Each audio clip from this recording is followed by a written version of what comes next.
Morning guys, hope you're doing well. Thought I would, again, it seems like every time I have a great tobacco, I come on here and briefly talk about it.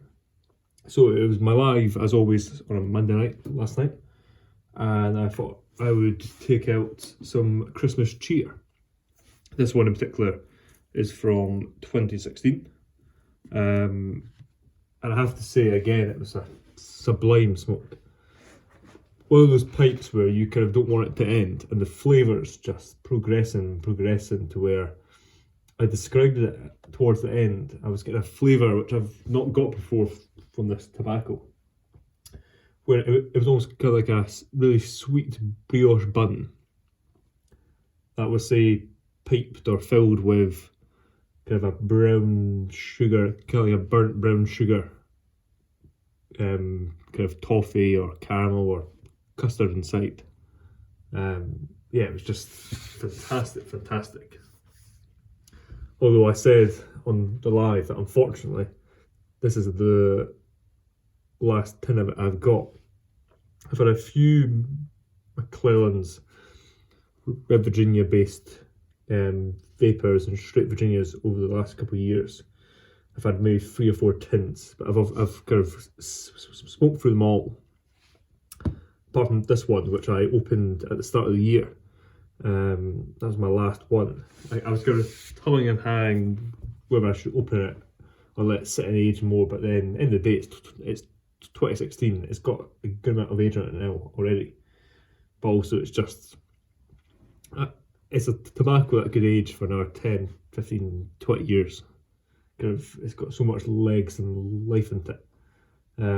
But what I did say is kind of, in hindsight, I wish instead of having 3 or 4 tins of kind of different Frog Mortons and a Balkan Blue in the cellar, I wish I had 3 or 4 tins of Christmas cheer or St James Wood or Beacon in the cellar, because those are what I smoke. Kind of, I occasionally now smoke a lot more Latakia.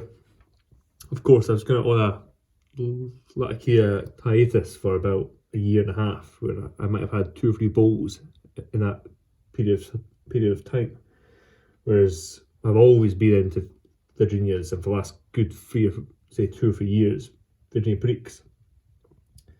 And this blend, although it's a straight Virginia, you would think it's got some Perique in it. It's so naturally spicy, sweet, figgy, kind of dark fruit, forest fruit, kind of stewed, to where it's just, yeah, it's fantastic. A blend I wish I had a lot more of. And it smoked exceptionally well in this pipe. This was a pipe, some of you may recall, I made myself actually. It was either the very end of last year or the very start of this year. It's one of the two, I can't quite remember. But since then, this has really been my go-to pipe.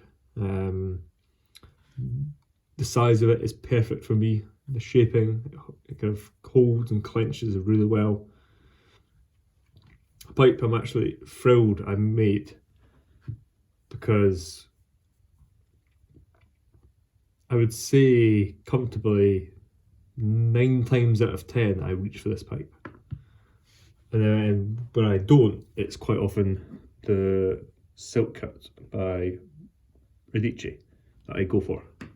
Because very rarely do I pick up any other pipes. Of course, if it's aromatic or a crossover blend or a blend I'm trying for the first time, I've got a couple of pipes to pick for. Or if it's a Latakia based blend, I reach for this pipe.